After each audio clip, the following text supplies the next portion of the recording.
Hello everyone, welcome to Epitome Cards and Crafts. I'm Vardhika Jain and this video is about using the last bits of scraps. So I made this box using a 12 by 12 inch of paper. The tutorial for this is linked in the description box below. There is a video on YouTube channel so you can check that out. I made it using a 12 inch paper by 11 inches. So I cut my paper to size and then I was left with this 1 inch by 12 inch strip. The papers are a little bit off-sized, so I have this thin strip as well.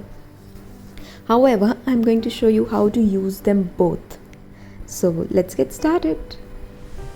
For the first project, I'm going to show you how to use this 1 inch by 12 inch strip. We are going to make pockets using this strip, and yes, I know you are thinking, pockets out of a 1 inch strip?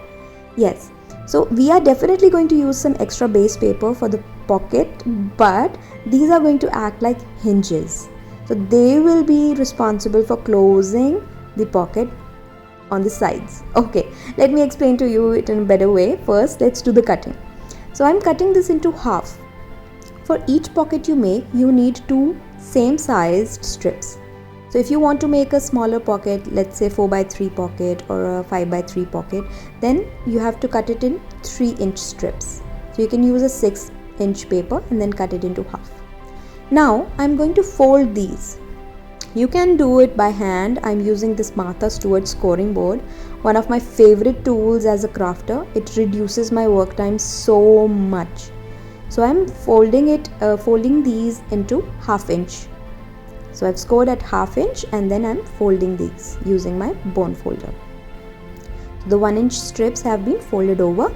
Now you use the pattern on the outside, so score on that particular side of your paper wherever you want the pattern to be.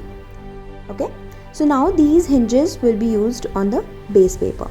Now you can choose any paper. You can choose white paper or you can choose transparent paper. You can choose tracing paper. I'm using tracing paper here because it gives a very beautiful and different effect to my pockets. So now I'm going to measure my pockets and I need twice the size of the hinges. So let's say my pocket is 6 inches long, so I'll need a 12 inch long piece of paper. I have this tracing paper A4 size and I'm cutting it on the length. I'm cutting it at 2.75 inches, which is quarter to 3 inches. So let me show you here. This is a Dress My Craft cutting and scoring board. It's very important tool again. It has solved a lot of my problems about cutting, and instead of having the cutting mat all the time on my table, it has made my life so much easier. Thank you so much. So from an A4 sheet I get these 3 strips of quarter to 3 inches by about 11.75 inches, which is the length of your A4 sheet, right? I'm folding it in half. Now I have this open fold on both the sides. It's open. Now I'm going to add these hinges on the sides. I hope now you are getting the idea how this pocket is going to turn out, if I'm not wrong. Okay, so we are going to add these hinges on both the sides and this will close the gap that is open and it will create a beautiful fancy pocket. Now you saw that there is a slight gap left on top because the length of my hinges is 6 inches. However, the length of my pocket is slightly less because the A4 sheets are not 12 inches long. So I left this little gap on top so that it doesn't catch the glue, and now I'm applying glue on the rest of it. This will help me have that fancy element but not glue it together. Okay, see this, how I'm putting it on one side, and now there's this slight top corner left, so I have not applied glue there, and this will create a really nice pocket effect. I glued it. I'm flattening it out, quickly doing it for the other side. You can experiment with any kind of paper. Again, I'm saying this, you can do it with anything. Simple paper, white paper. White paper can give you a lot of dimension, texture, because the pattern is on the side, so it won't look just a plain old paper.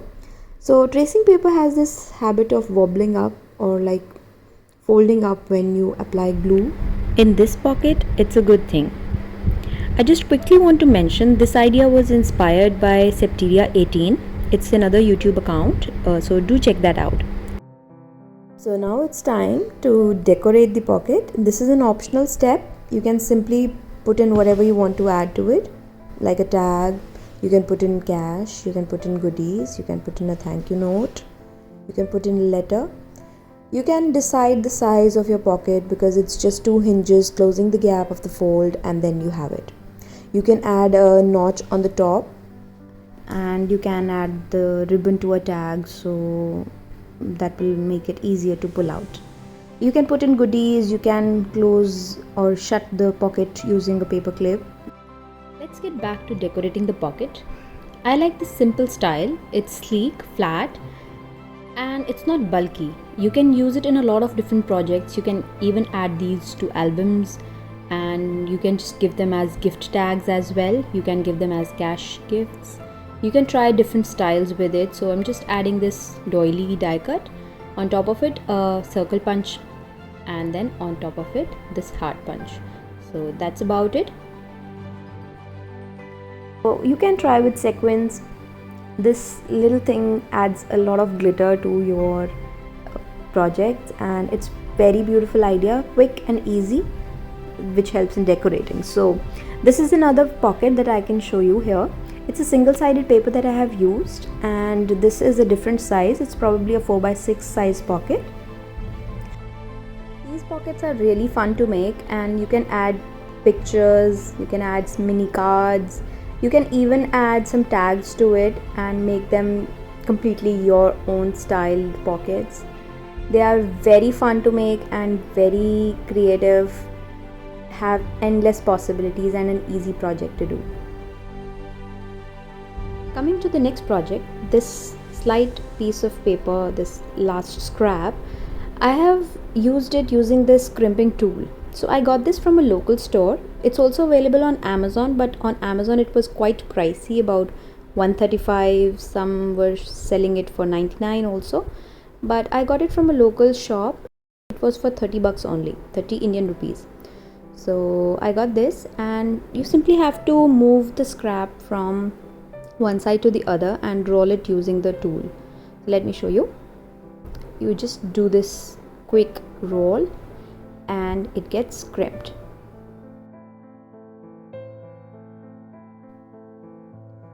This can be used as a useful stuff. You just cut them up into smaller pieces and you can use them as fillers in your gifts. Let me show you how to do this. One thing I want to tell you is you do not need to run just one strip of paper at a time through the crimping machine. And so this crimping tool, not a machine, just a tool. So what I did was I ran about 3 or 4 strips at once. But this little tool doesn't crimp more than 1/4 of an inch wide strip, so you have to take care about that. You can use these crimpled sheets or strips as a filler into your boxes. They act as very beautiful fillers. This is one of the most simple and quick and easy idea that I found, and even your kids can do this crimping thing. You just give them some strips, give them this tool. It's plastic, it's harmless, and they can just crimp their hearts out, and they can just put them in their little paper boxes that you can create for them. And this is a beautiful craft. So I hope you found this project useful. Using up your scraps is one thing that I am looking forward to because I have wasted a lot of paper in the past. So if you like this video, please give it a thumbs up. You can create pockets, use them in the next projects. If you make something like this, please do tag me at Epitome Cards and Crafts, and follow me on Instagram. Subscribe to my channel if you like what you see and you want more of it. Thank you so much. Thank you.